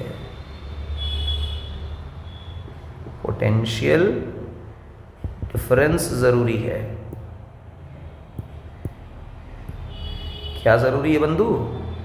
पोटेंशियल डिफरेंस ज़रूरी है। बहुत इंपॉर्टेंट बात बोल रहा हूँ, इसको बहुत इंपॉर्टेंट तरीके से समझिएगा, क्योंकि पॉजिटिव कह रहा है हायर से लोअर जाएंगे, यानी कि it requires some difference in the potential. Negative कह रहा है हम लोअर से हायर जाएंगे, यानी negative requires some difference in the potential. यानी कि जब भी चार्ज फ्लो होगा तो उसके लिए किस चीज़ की ज़रूरत पड़ेगी? पोटेंशियल डिफरेंस की ज़रूरत पड़ेगी, अत्यंत आवश्यक है। यानी अगर पोटेंशियल डिफरेंस नहीं होगा, यानी हप्पो सिंह और लप्पो सिंह हायर और लोअर नहीं होंगे, तो नेगेटिव चार्जेस ना तो हायर से लोअर जाएंगे, ना लोअर से हायर जाएंगे, ना पॉजिटिव चार्जेस जाएंगे। तो जब चार्ज मूव ही नहीं करेगा तो भाई साहब करंट कहाँ से आएगा? क्योंकि करंट का मतलब तो था ना कि चार्ज फ्लो करे। Rate of flow of charge is called as current. तो चार्जेस को फ्लो करना चाहिए, और चार्जेस को फ्लो करने के लिए जरूरी क्या है? Potential difference. यहां से आपने इतने डिस्कशन से क्या सीखा? ठीक, सीखा ये कि साहब करंट के लिए बहुत इंपॉर्टेंट सेगमेंट लिखने जा रहा हूं। करंट के लिए पोटेंशियल डिफरेंस जरूरी है, यानी potential difference is the cause which really makes the charge flow. Potential difference charges को फ्लो कराने के लिए जिम्मेदार है। और देखो ध्यान से, पॉजिटिव को हायर से लोअर करा रहा है, यानी एक डेफिनेट डायरेक्शन दे रहा है। नेगेटिव को लोअर से हायर फ्लो करा रहा है, यानी उसको एक डायरेक्शन दे रहा है। तो यानी पोटेंशियल डिफरेंस ही वो एक इंपॉर्टेंट आदमी है जो चार्जेस को एक डेफिनेट डायरेक्शन में मूव कराने के लिए जिम्मेदार नागरिक है। अगर पोटेंशियल डिफरेंस है तो चार्जेस एक डेफिनेट डायरेक्शन में मूव करेंगे, अगर पोटेंशियल डिफरेंस नहीं है तो चार्जेस एक डेफिनेट डायरेक्शन में मूव नहीं करेंगे। और अगर ये बात आपकी खोपड़ी में चमक रही है मेरे बंधुओं, तो याद रखिएगा करंट के लिए पोटेंशियल डिफरेंस ज़रूरी है। करंट के लिए पोटेंशियल डिफरेंस ज़रूरी है। ये बहुत ज़्यादा ज़रूरी बात है कि आप इस बात को अच्छी तरह समझें कि पोटेंशियल डिफरेंस बहुत ज़रूरी है करंट के लिए। सर अच्छा लगा पढ़कर, समझ में आया। लेकिन यहाँ से दो चार बातें आती हैं कि अगर आप किसी भी तरह से करंट जनरेट करना चाहते हो तो आपको पोटेंशियल डिफरेंस लगाना पड़ेगा। तो पोटेंशियल डिफरेंस के लिए जो सबसे इंपॉर्टेंट सवाल है वो ये आता है कि पोटेंशियल डिफरेंस आखिर लाओगे कहाँ से? सवाल यही है कि पोटेंशियल डिफरेंस आखिर लगाओगे कहाँ से? Question mark, question mark, question mark. इसका जवाब है बैटरी। बैटरी कह लो या सेल कह लो, एक ही बात है। Battery is nothing but the combination of cell. Series में लगाओ या पैरेलल में, कुछ ना कुछ बैटरी बन जाती है। ठीक है, मतलब अब हमने ये पढ़ा ना कि करंट के लिए पोटेंशियल डिफरेंस की ज़रूरत है, क्योंकि अगर आप चार्जेस को एक डेफिनेट डायरेक्शन में दौड़ाना चाहते हो तो इलेक्ट्रॉन थोड़ी तुम्हारे हाथ में आने वाले हैं, उन्हें तो किसी पैसिव मेथड से ही करना पड़ेगा एक डेफिनेट डायरेक्शन में फ्लो। तो हमें पता है कि चार्ज उसके ऊपर होता है और चार्ज हायर और लोअर पोटेंशियल देख के दौड़ता है। तो फिर पोटेंशियल डिफरेंस अगर आपने लगाया तो पॉजिटिव चार्ज हायर से लोअर और नेगेटिव चार्ज लोअर से हायर की तरफ दौड़ेंगे, यानी एक डेफिनेट डायरेक्शन में दौड़ेंगे। तो अब अगर करंट फ्लो कराना है तो यूनिट पोटेंशियल डिफरेंस अगर ये तुम किसी तरह से क्रिएट कर पाए तो करंट फ्लो करा लोगे। तो क्वेश्चन ये उठता है कि पोटेंशियल डिफरेंस कहाँ से लगाओगे? तो जवाब है कि भैया बैटरी से लगाएंगे। कहाँ से लगाएंगे? बैटरी, यानी कि बैटरी हमारा किंग है। क्या है? किंग है, क्योंकि यही वो आदमी है जो करंट को फ्लो कराएगा। चलो भाई साहब, फर्जी की बात है, तो मतलब कुछ खास ज्ञान देने वाली बात नहीं है। ये पुराना डेनियल सेल है, मतलब स्टार्टिंग डेज में जब सेल बने, डिज़ाइन हुए, उस वक्त की कहानी बता रहा हूँ आपको कि ये डेनियल सेल है जो आपको सामने चित्र दिख रहा है। और इस चित्र में एक डब्बा है, इसमें जिंक सल्फेट का एक्वस सोल्यूशन भरा है और ये जो रॉड इलेक्ट्रोड इसमें डूबा हुआ है ये जिंक का ही मेटल का इलेक्ट्रोड है, ठीक। और जिंक मेटल से जिंक +2 बन कर इसमें आयंस लगातार समाते रहते हैं, आयंस लगातार समाते रहते हैं, जिसकी वजह से आप देख पा रहे हैं कि अगर जिंक मेटल जिंक +2 बन कर नीचे जा रहा है तो आपको दिखाई देगा कि साहब जिंक पर इलेक्ट्रॉनों की अधिकता होने लग जाएगी, नेगेटिव नेगेटिव नेगेटिव होने लग जाएगा, ठीक है ना। ये आदमी नेगेटिव होते हुए भी एनोड है। और कॉपर साहब जो हैं इनमें कॉपर में +2 सोल्यूशन है, कॉपर सल्फेट का सोल्यूशन है, कॉपर मेटल का ही रॉड पड़ा हुआ है। कॉपर सल्फेट यहाँ यहाँ यहाँ इकट्ठा होते जाते हैं क्योंकि ये इलेक्ट्रॉन ले रहे हैं इनसे, इस वजह से ये पॉजिटिव पॉजिटिव पॉजिटिव हो जाते हैं और ये कैथोड है। ये डैनियल सेल है और डैनियल सेल में कैथोड पॉजिटिव और एनोड नेगेटिव होता है। बाद में इसे बाहर किसी डिफ्लेक्टर या किसी सेल से जोड़ दिया गया, इलेक्ट्रॉन यहाँ से यहाँ मूव करते हैं। जब इलेक्ट्रॉन मूव करते हैं तो आपको पता चलता है कि जिस डायरेक्शन में इलेक्ट्रॉन जा रहे हैं, 9th में पढ़कर आए हैं हम, उसके ऑपोजिट डायरेक्शन में करंट फ्लो करता है। इलेक्ट्रॉन जहाँ फ्लो करेंगे उसके ऑपोजिट डायरेक्शन में करंट फ्लो करेगा तो करंट आता है। बीच में ये Na2SO4 या KCl एक्सेट्रा का एक सॉल्ट लगा करके इसको हम लोग सॉल्ट ब्रिज नाम देते हैं, काम का नहीं है, ठीक है ना। सॉल्ट ब्रिज नाम देते हैं, सॉल्ट ब्रिज से कनेक्टिविटी कंप्लीट करते हैं और ये सेल बन जाता है। स्टार्टिंग डेज की बात है। कैथोड क्या है वो समझो। कैथोड वो एक इलेक्ट्रोड है, वो हिस्सा है ये जहाँ पर रिडक्शन रिएक्शन होती है, और एनोड वो है जहाँ पर मेरे बच्चे ऑक्सीडेशन रिएक्शन होती है, ठीक। यानी कैथोड पर रिडक्शन और एनोड पर ऑक्सीडेशन होती है। रिडक्शन देखो कैसे हो रहा है, कॉपर +2 दो इलेक्ट्रॉन खाकर इलेक्ट्रोड के पास जाकर कॉपर सॉलिड में समा जा रहा है जबकि पहले एक्वस था, और एनोड पर जिंक मेटल से जिंक +2 में टूट जा रहा है, दो इलेक्ट्रॉन रिलीज करके एक्वस सॉल्यूशन में जा रहा है, पहले सॉलिड था ये। और इसमें आप देखें कि एक तरफ हो रहा है रिडक्शन, एक तरफ हो रहा है ऑक्सीडेशन, एक तरफ गेन ऑफ इलेक्ट्रॉन, एक तरफ लॉस ऑफ इलेक्ट्रॉन है। और इस रीडॉक्स रिएक्शन में कुछ केमिकल एनर्जी रिलीज होती है। इस रिडॉक्स रिएक्शन में कुछ केमिकल एनर्जी रिलीज होती है। तो रिडॉक्स रिएक्शन में मेरे बच्चों जो केमिकल एनर्जी रिलीज होगी वही केमिकल एनर्जी इलेक्ट्रॉन्स को मिलती है ताकि वो दौड़ भाग करेंगे, लोअर से हायर या हायर से लोअर भागेंगे, समझे ना। रिडॉक्स रिएक्शन जो हो रही, मैंने आपको समझाया है कि सेल किस तरह काम करता है। उस सेल के अंदर ये जो रिडॉक्स रिएक्शन से केमिकल एनर्जी रिलीज होती है, इलेक्ट्रॉनों को वही एनर्जी मिलती है, इसकी वजह से वो दौड़ भाग करते हैं और करंट जनरेट करते हैं। ध्यान दो, इंपॉर्टेंट बात, कि बैटरी का अल्टीमेट काम एनर्जी प्रोवाइड करना है, करंट जनरेट करना नहीं है। पोटेंशियल डिफरेंस मेंटेन करती है और एनर्जी सप्लाई करती है। बैटरी क्या करती है? पोटेंशियल डिफरेंस मेंटेन करती है और एनर्जी सप्लाई करती है। करंट वरंट का बनना, चार्ज का दौड़ना, ये सब स्वतः ही होने लगता है। बैटरी का काम है पोटेंशियल डिफरेंस मेंटेन करो और एनर्जी सप्लाई करो। अच्छा, अब बात आती है कि सर एक बात बताओ, फर्जी बातें इतनी देर से चल रही हैं, इलेक्ट्रॉन्स क्या कंडक्टर्स में रुके होते हैं क्या जो उन्हें दौड़ाने की ज़रूरत है? नहीं, ध्यान से मान लो कि मैंने कोई पॉजिटिव चार्ज लिया, कंडक्टर्स में ये चार्जेस कभी रुके नहीं होते, and these charges move with some random velocities in random directions और कोलाइड करते हैं दूसरे इलेक्ट्रॉन से, एटम से, आयन से, एंड फाइनली वो अपनी जगह पर वापस आ जाते हैं। क्योंकि रैंडम मोशन का मतलब है कि कोई स्पेसिफिक डायरेक्शन नहीं है। स्पेसिफिक डायरेक्शन ना होने का मतलब हुआ कि हम किसी कीमत पर ये नहीं जानते कि उनके जाने की इच्छा कहाँ है। तो जितनी प्रोबेबिलिटी राइट में जाने की उतनी प्रोबेबिलिटी लेफ़्ट में आने की, जितनी प्रोबेबिलिटी ऊपर जाने की उतनी प्रोबेबिलिटी नीचे आने की। तो लौट के बुद्धू घर को आते हैं और हम पाते हैं कि ड्रिफ्ट बराबर ज़ीरो। ये ड्रिफ्ट शब्द क्या है भैया? कुछ खास नहीं, इलेक्ट्रिसिटी में डिस्प्लेसमेंट शब्द को ड्रिफ्ट लिख दिया जाता है, फैंसी सा वर्ड है, हमें भी याद रखना है, ड्रिफ्ट ज़ीरो। और जब भी ड्रिफ्ट ज़ीरो आता है तो एक्सपेरिमेंट्स कहते हैं कि ऐसे में करंट नहीं आता। घर में कोई भी लोहे की चीज़ छू लीजिए, कॉपर की चीज़ छू लीजिए, आपको करंट नहीं लगेगा, लेकिन आप स्विच ऑन करके बोर्ड में उंगली डालेंगे, आनंद आ जाएगा। अब वो आनंद क्यों आ रहा है, उसके पीछे का भी कारण है कि वहाँ पर इलेक्ट्रिक फील्ड लगा रखी है। Electric field is some kind of आंधी, कि भैया रोड पे बहुत तेज़ आंधी आ रही है और वो आपको धक्का दे करके एक तरफ ड्रिफ्ट कर दे रही है, डिस्प्लेस कर दे रही है, ले जा रही है एक तरफ। आप वैसे ही रैंडम मोशन कर रहे हैं और वो रैंडम मोशन हो रहा है, उसमें कोई प्रॉब्लम नहीं है, लेकिन इवेंचुअली आप आंधी की तरफ, जिस तरफ आप पर फोर्स लग रही है, उस फोर्स की तरफ आप ड्रिफ्ट होते जा रहे हैं। अब जब आप फोर्स की तरफ ड्रिफ्ट होते जाएंगे तो आपको मालूम चलेगा कि ये साहब आपका ड्रिफ्ट है। ध्यान दीजिए, ये क्या है भैया? आपका ड्रिफ्ट। इस बार जब आंधी लगी तो ड्रिफ्ट कितना आया? Non zero. तो करंट भी कितना आया? Non zero. यानी कि अब आप इस रैंडम मोशन के अलावा एक स्पेसिफिक डायरेक्शन का मोशन करने लगे। सर ऐसा क्यों? क्योंकि अगर कंप्लीटली रैंडम होता तो पहले के जैसे हम लौट के बुद्धू घर को आ जाते।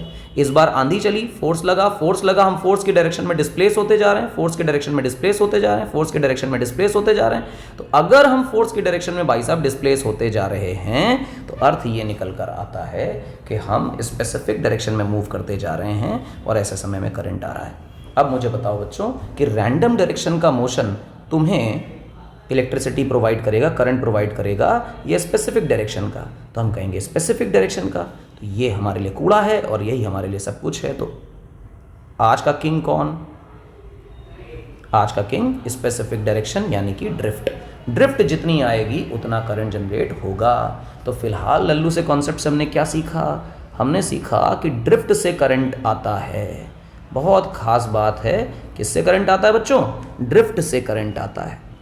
बहुत इंपॉर्टेंट बात बता रहा हूँ बेटा, इसको बिल्कुल इग्नोर नहीं करना है, बहुत इंपॉर्टेंट बात है। ड्रिफ्ट से करंट आता है। तो अब हम क्या कर रहे हैं? फ्लो ऑफ करंट का मैकेनिज्म जानने की कोशिश कर रहे हैं। 2-3 डायग्राम बना रखे हैं पहले से, ताकि डायग्राम बनाने में टाइम ना जाए। आप देखें कि जो आंधी यहाँ पर लगी थी बेटा, अगर तुम ध्यान से देखो, सवाल ये भी मन में होगा कि ये जो इलेक्ट्रिक फील्ड लगी थी, ये आंधी कैसे लगाई भैया तुमने? ध्यान सुनो, यहाँ पर हायर पोटेंशियल लगा दो और यहाँ पर लोअर पोटेंशियल लगा दो, तो आंधी अपने आप जनरेट हो जाती है हायर पोटेंशियल से लोअर पोटेंशियल की तरफ। कहाँ से कहाँ? हायर से लोअर की तरफ। कहाँ से कहाँ? हायर से लोअर की तरफ। अब ध्यान से सुनो, बैटरी तुमने लगाई, ये बैटरी है, ठीक। तुमने कहा तुम कौन हो? तो इसने जवाब दिया कि हम बैटरी हैं। अच्छा, बैटरी तुम्हारा काम क्या है? बैटरी का काम है पोटेंशियल डिफरेंस मेंटेन करना। बहुत स्पेसिफिक बात बोल रहा हूँ बेटे, इसको भूलना नहीं है। बैटरी का काम है पोटेंशियल डिफरेंस मेंटेन करना। तो सर पोटेंशियल डिफरेंस कितना है इसका? तो हमने कहा मान लो कि पोटेंशियल डिफरेंस है V। तो ये बड़ा डंडा बना है, बड़ा डंडा मतलब प्लस और छोटा मतलब माइनस। प्लस का मतलब पॉजिटिव नहीं, प्लस का मतलब हायर पोटेंशियल, और माइनस का मतलब नेगेटिव नहीं, माइनस का मतलब लोअर पोटेंशियल। पॉजिटिव वाला पॉजिटिव हो सकता है, नेगेटिव वाला पॉजिटिव हो सकता है, पॉजिटिव भी नेगेटिव हो सकता है, नेगेटिव भी नेगेटिव हो सकता है। नेगेटिव पॉजिटिव से मतलब नहीं है इसमें, मतलब है वैल्यूज से, किसकी वैल्यू हाई है, किसकी वैल्यू लो है। जैसे एग्जाम्पल के तौर पर अगर मैं तुमसे ये कहने लग जाऊं, ध्यान से सुनना मेरी बात को, तो तुम्हें भी अच्छा लगेगा पढ़कर कि यहाँ कुछ बढ़िया बात सुनने को मिली। दैट इज कि मान लो कि यहाँ पर पोटेंशियल है 7 का, यहाँ पोटेंशियल किसका है? 7 का, और यहाँ पे प्लस 5 का। तो देखो ज़्यादा किसका है? 7, और कम किसका है? 5। तो ये क्या हुआ? हायर, ये क्या हुआ? लोअर। मान लो यहाँ होता -2 और यहाँ होता -6। बड़ा कौन? -2। छोटा कौन? -6। देख, दोनों पॉजिटिव दोनों नेगेटिव हो सकते हैं। हमें मतलब इस पॉजिटिव नेगेटिव वैल्यूज से नहीं है, हमें मतलब है इनके हायर और लोअर होने से, और एक मतलब है इनके डिफरेंस से। क्योंकि पोटेंशियल डिफरेंस वो आदमी है जो करंट को फ्लो करा रहा है, पोटेंशियल करंट को फ्लो नहीं करा रहा है। तो हमने जब कहा पोटेंशियल डिफरेंस V है, तो तुम चीख चीख कर कहोगे कि सर मान लेते हैं कि यहाँ पर 0 पोटेंशियल है तो हायर पर V रहा होगा, क्योंकि higher potential minus lower potential बराबर पोटेंशियल का डिफरेंस। तो हायर पर अगर V है और लोअर पर अगर 0 है तो डिफरेंस V है। मेरी बात समझ में आ रही? इस तरह से हम यहाँ मान लेते हैं। ये जो वायर्स लगे हैं इन्हें हम लोग नाम देते हैं बेटा क्या? Connecting wires, plain wires. इनकी जो रेजिस्टेंस है हम लोग इसको अप्रॉक्सीमेटली 0 मानकर चलते हैं, और इन्हें हम लोग नाम देते हैं इक्वी पोटेंशियल वायर्स। क्या कहते हैं? Equi potential wires. Equi potential का मतलब इनका पोटेंशियल एक जैसा रहता है। तो डेल्टा V कितना होता है? 0। यानी अगर इस पॉइंट पर पोटेंशियल V है तो जब तक सूरज चांद रहेगा, मतलब वायर रहेगा, कोई कंपोनेंट नहीं आता है, कोई रेजिस्टेंस नहीं आता, बैटरी नहीं आती, तो पोटेंशियल में कोई चेंज नहीं आएगा। यहाँ ज़ीरो है तो जब तक वायर रहेगा, जब तक वायर रहेगा, जब तक वायर रहेगा, तब तक पोटेंशियल क्या रहने वाला है बेटे? ज़ीरो रहने वाला है। अच्छी बात है। क्या यहाँ पर हप्पू सिंह अप्लाई हो गए? जी सर। क्या यहाँ पर लप्पू सिंह अप्लाई हो गए? जी सर। तो क्या हप्पू सिंह से लप्पू सिंह की तरफ आपको दिखाई नहीं देता कि एक मस्त बढ़िया बिंदास फोर्स लगेगी? Yes sir. क्या ये आंधी लग गई? लग गई। इस आंधी को नाम क्या दिया सर आपने? इलेक्ट्रिक फील्ड नाम दिया। बहुत बढ़िया, इलेक्ट्रिक फील्ड नाम दिया। क्या सारे के सारे हमारे चार्जेस पर इस तरफ फोर्स लगने लग गई? जी सर, इस तरफ फोर्स लगने लग गई। I am talking about this positive charges. अगर मैं नेगेटिव चार्ज लेता तो नेगेटिव पर फोर्स जस्ट ऑपोजिट डायरेक्शन में लगती। तुम जानते हो कि जैसा बिहेवियर पॉजिटिव चार्ज का होता है उसका ऑपोजिट बिहेवियर नेगेटिव चार्ज का होता है। बट मैं तुम्हें पॉजिटिव से पढ़ा रहा हूँ, सब पर इधर फोर्स लगेगी। All the charges would have been moving in their random directions. लेकिन इन रैंडम डायरेक्शन से तुम जानते हो कि किसी प्रकार का कोई करंट नहीं आता। तो ये जो हायर लोअर पोटेंशियल है, इसके कारण से जो ड्रिफ्ट आने वाली है वो ड्रिफ्ट ही करंट को प्रोड्यूस करेगी और कुछ भी प्रोड्यूस नहीं करेगा। अच्छा, तो we do not think about this random motion. हम इसमें सिर्फ और सिर्फ स्पेसिफिक डायरेक्शन का मोशन सोचते हैं। तो मैं स्पेसिफिक डायरेक्शन का मोशन सोच रहा हूँ। आप देख पा रहे हैं येलो कलर को, और ये स्पेसिफिक डायरेक्शन का मोशन हायर और लोअर। मुझे लिखने की ज़रूरत है potential difference 0 V higher lower V 0, और ये लग गई आपकी इलेक्ट्रिक फील्ड E एक्सटर्नल। तो आपने कहा कि ये हप्पू सिंह हैं, आपने कहा ये लप्पू सिंह हैं, और सारे के सारे पॉजिटिव चार्जेस पर फोर्स आ रहा है कहाँ बेटा? राइट की डायरेक्शन में। अच्छा, बहुत बढ़िया। अभी जो राइट की डायरेक्शन में फोर्स आ रहा है, आप इनसे सवाल करें।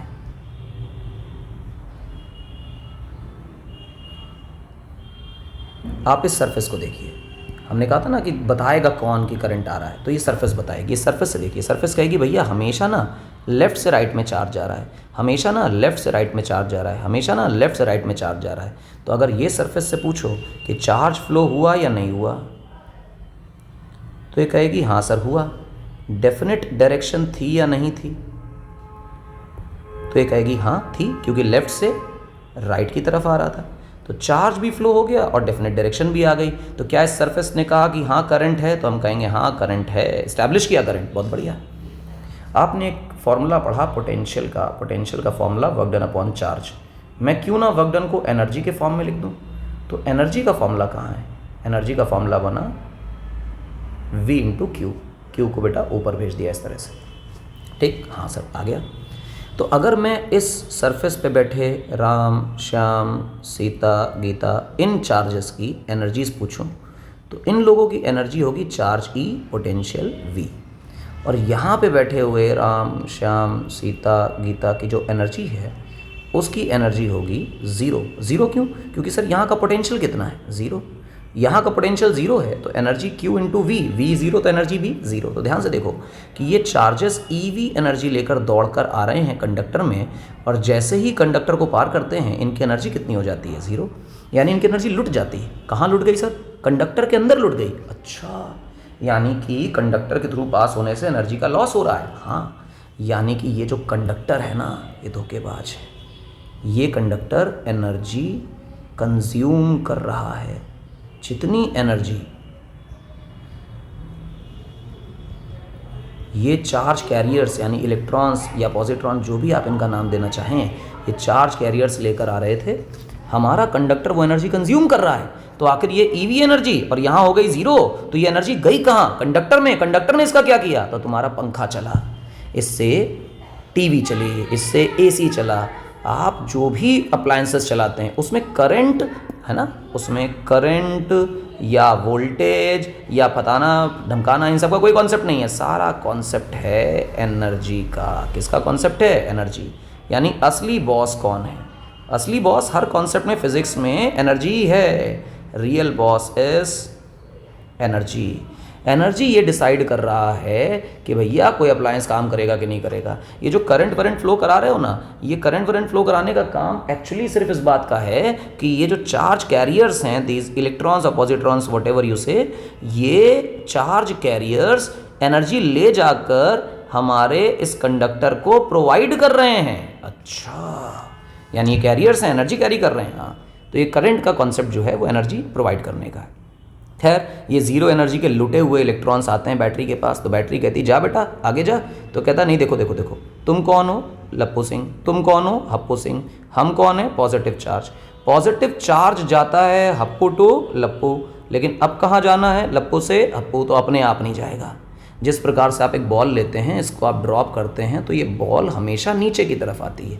क्या ये ऊपर की तरफ जाती है? नहीं। अगर ऊपर भेजना है तो हमें इसे फेंकना पड़ेगा, अपने आप नहीं जाएगी। इसी प्रकार से पॉजिटिव चार्ज हप्पू से लप्पू अपनी तरफ जाएगा, हायर से लोअर अपनी तरफ जाएगा, लेकिन लोअर से हायर अपने आप नहीं जाएगा, इसे फेंकना पड़ेगा। तो इस पॉजिटिव चार्ज को फेंकने का काम कर रही है ये बैटरी।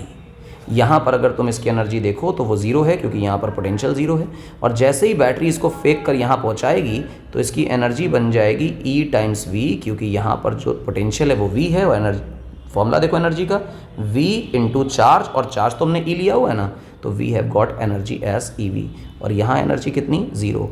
ये था हमारा पॉजिटिव चार्ज, इसको लात मार के यहाँ भेजा गया। दिल एकदम खुश हो गया। ध्यान से मेरी बात को समझना बेटे, जब चार्ज यहाँ आया तो तुम्हें बिल्कुल सच बात नहीं समझ में आई कि यार एनर्जी बढ़ गई, देखो राइट टू लेफ्ट जाते ही। हाँ सर, यहाँ ज़ीरो थी, यहाँ EV हो गई। कहाँ से मिली? अबे बैटरी के थ्रू चल के आया हो, बैटरी से मिली होगी। ओहो, यानी बैटरी ने एनर्जी सप्लाई की।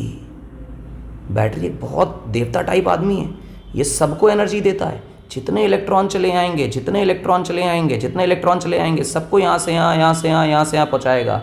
सब में EV एनर्जी प्रोवाइड करता जाएगा, और जैसे जैसे ये EV एनर्जी प्रोवाइड करता जाएगा, आपको लगेगा कि यार बैटरी एनर्जी दे रहा है। तो बैटरी का असली काम अभी मैंने लिखा भी था पीछे, अगर आपको याद हो तो, एनर्जी सप्लाई करने का है। किसका काम है बेटा? एनर्जी सप्लाई करने का। Do not forget about the supply of energy. Energy supply करने का काम है साहब इसका, बहुत इंपॉर्टेंट। ठीक, अच्छी बात है। जैसे ही यहाँ पे EV एनर्जी हुई, ये साहब दौड़ते हुए हमारे जो चार्ज कैरियर हैं, नेता बन के फिर पहुँच गए, और फिर पहुँचे तो फिर यहाँ से आ गए और लुट गए। EV एनर्जी से कितनी हो गई? ज़ीरो। फिर ये आ गए बैटरी के पास, फिर भीख मांगी, फिर बैटरी ने यहाँ पहुँचाया, एनर्जी कितनी हो गई? EV। यहाँ कितनी थी? ज़ीरो। EV होते फिर नेता बन गए, फिर भागे। EV एनर्जी से दौड़ रहे थे, आगे गए, लुट गए, एनर्जी फिर कितनी हो गई? ज़ीरो। दोबारा आए, फिर अरे ये साइकिल चलने लगी। अरे वाह, सर्किट कनेक्ट भी हो गया, सर्किट कंप्लीट भी हो गया। मज़ा आ रही है? हाँ सर मज़ा आ रही है। यहाँ क्या हो रहा है? यहाँ ये EV एनर्जी कंज्यूम करके टीवी, पंखा, बत्ती, फ्रिज सब चलाया जा रहा है। और यहाँ क्या हो रहा है? इन्हीं लावारिस इलेक्ट्रॉनों को एनर्जी प्रोवाइड की जा रही है। तो हमारी जो बैटरी है वो एनर्जी प्रोवाइड कर रही है। गोदाम है, रिजर्वॉयर है जहाँ एनर्जी स्टोर करके रखी गई है। ये कंज्यूमर है जो एनर्जी खा रहा है, हमारे अप्लाइंसेस। और ये जो इलेक्ट्रॉन्स है ना, ये क्या काम कर रहे हैं? ये ट्रक की तरह काम कर रहे हैं। गोदाम में जाते हैं, माल भरते हैं, एनर्जी भरते हैं, और कंज्यूमर को लाके पटक देते हैं। फिर जाते हैं, फिर भरते हैं, टैंग टैंग, और जब रिजर्वॉयर ख़त्म हो जाएगा तो हम कहेंगे बैटरी लो गई। And this is how we say कि करंट फ्लो हो गया। आई होप आपको mechanism of flow of current in conductor आराम से समझ आया होगा। हाँ सर आया। अगर ये बात समझ में आई तो अब इस डायग्राम की ज़रूरत नहीं है। लेकिन एक चीज़ और समझते हैं, उसके बाद मैं आपको थोड़ा सा और बताता हूँ। V वोल्ट, यहाँ प्लस यहाँ माइनस, इसको कहते हैं हप्पू सिंह, इसको कहते हैं लप्पू सिंह। यहाँ पर पोटेंशियल को कह देते हैं V, और लोअर साइड पे ज़ीरो, क्योंकि ये कनेक्टिंग वायर है, रेजिस्टेंस अप्रॉक्सीमेटली ज़ीरो है, इस वजह से पोटेंशियल में कोई चेंज नहीं आएगा। ज़ीरो से जब तक वायर रहेगा ज़ीरो ही रहेगा। इस सरफेस पे बैठे हुए चार्ज कैरियर की एनर्जी EV रहेगी, इस सरफेस पे बैठे आदमी की एनर्जी ज़ीरो रहेगी। उसका कारण है कि वहाँ का पोटेंशियल ज़ीरो हो गया है। ठीक है, यहाँ जाते जाते एनर्जी लुट जा रही है। अगर तुम ये सवाल करने लग जाओ ना बेटा कि आखिर एनर्जी ख़त्म कैसे हो रही है यार, इलेक्ट्रॉन की चल ही तो रहा है, वो चल नहीं रहा। रियलिटी ये थी कि फर्स्ट डायग्राम में अगर तुम देखो तो electron was moving in the random directions. Yes और नो? हाँ सर, रैंडम डायरेक्शन में जा रहा था। तो असल, और यहाँ हमने क्या कहा कि भाई रैंडम छोड़ो, क्योंकि उससे कोई करंट नहीं है, तो इलेक्ट्रॉनों को सीधा भागता मान लो। हमने तो इसलिए उसको सीधा भागते माना क्योंकि रैंडम दौड़ भी लेगा तो उससे कौन सा करंट आएगा। तो we were interested in the drift motion, not in the random motion. लेकिन वो है तो सही, एग्जिस्ट तो कर ही रहा है। हाँ सर कर तो रहा है। अगर बच्चा वो एग्जिस्ट कर रहा है तो क्या रैंडम मोशन में जो कोलिजन्स हो रहे हैं उन कोलिजन्स में किसी प्रकार का एनर्जी लॉस नहीं हो रहा? क्या हर कोलिजन के दौरान एनर्जी लॉस हो रहा है? जितना ज़्यादा कोलिजन होगा उतना ज़्यादा एनर्जी लॉस होगा, और ये इलेक्ट्रॉनों की छोड़ी गई एनर्जी, लॉस हुई एनर्जी कंडक्टर को मिलती है, और ये एनर्जी ये कंडक्टर इस्तेमाल करके टीवी बत्ती पंखा फ्रिज चला लेता है। अच्छा, यानी कि जो टक्करें हो रही हैं ये एनर्जी में लॉस क्रिएट कर रही हैं। ऑफ कोर्स लॉस क्रिएट कर रही हैं, इसमें कोई पूछने वाली बात नहीं। अच्छा सर, बढ़िया बताया आपने, बढ़िया तो बताते ही हैं यार। ये जो कोलिजन्स हैं बेटा, टक्करें, ये जितने ज़्यादा होंगे, ठीक, कोलिजन्स जितने ज़्यादा होंगे हम कहेंगे फ्लो ऑफ चार्ज मुश्किल होता जाएगा, कम होता जाएगा। अच्छा, फ्लो ऑफ चार्ज को तो करंट कह रहे थे, यानी कोलिजन्स की संख्या बढ़ने से करंट का अमाउंट कम होता है, यानी कि कोलिजन्स जो हैं वो फ्लो को रोकते हैं, ठीक है ना, यानी कि रुकावट, यानी कि बाधा, भूत बाधा नहीं बे, उत्पन्न करते हैं। अच्छा सर, बहुत बढ़िया। ये जो बाधा आई ना, ये करंट के फ्लो होने में दिक्कत आई कि अरे यार हमने तो पोटेंशियल डिफरेंस लगाया था लेकिन फिर भी चार्ज फ्लो नहीं हुआ, इसी व्यक्ति को नाम दिया जाता है रेजिस्टेंस। रेजिस्टेंस कुछ और नहीं है, चार्ज के फ्लो में उत्पन्न होने वाली बाधा है कि भैया कितनी टक्करें हो रही हैं, ज़्यादा टक्करें हो रही तो चार्ज फ्लो ही नहीं हो पा रहा है, रैंडम दौड़ रहा है, रुका जा रहा है, दौड़ ही नहीं पा रहा है। और अगर गलती से तुमने ये काम कर दिया कि टक्करों की संख्या को कम कर दिया, तो टक्कर हुए कम तो चार्ज का फ्लो हुआ ज़्यादा, तो करंट हुआ ज़्यादा, हम कहेंगे भैया अच्छा कंडक्टर है। अच्छा कंडक्टर की क्या मिसाल है भैया कि उसका रेजिस्टेंस जो है वो कम होना चाहिए, यानी टक्कर, रुकावट, बाधा उत्पन्न नहीं होनी चाहिए। अच्छा, तो अब किस पे चर्चा करेंगे? अब मेरे बच्चों चर्चा करेंगे हम लोग रेजिस्टेंस पे। किस पे करेंगे बच्चा? रेजिस्टेंस पे चर्चा करेंगे। बहुत इत्मीनान से मेरी बात को सुनना कि हम रेजिस्टेंस पे चर्चा करने जा रहे हैं। अच्छा, और रेजिस्टेंस पे चर्चा के साथ हम ओम्स लॉ की भी चर्चा करेंगे। रेजिस्टेंस के मैंने थोड़ी बहुत बातें बताई, अभी धीमे धीमे और उसको खोलेंगे और एक्सपैंड करेंगे चैप्टर को। ओम्स लॉ क्या कहता है, आइए ध्यान से, बहुत इत्मीनान से मेरी बात को समझिएगा तो आप पाएंगे कि कोई भी नियम हमेशा काम नहीं करता। ये बहुत बेसिक सी थ्योरी है। कोई भी लॉ यूनिवर्सल नहीं है। कोई भी लॉ यूनिवर्सल नहीं है, मतलब कंडीशंस पे काम करता है। तो जब आप कोई लॉ पढ़े तो सबसे पहले पूछे कि सर ये कौन सी कंडीशन में काम करता है, कब काम नहीं करता है। तो मैं बताता हूँ कि ओम्स लॉ कब काम करता है।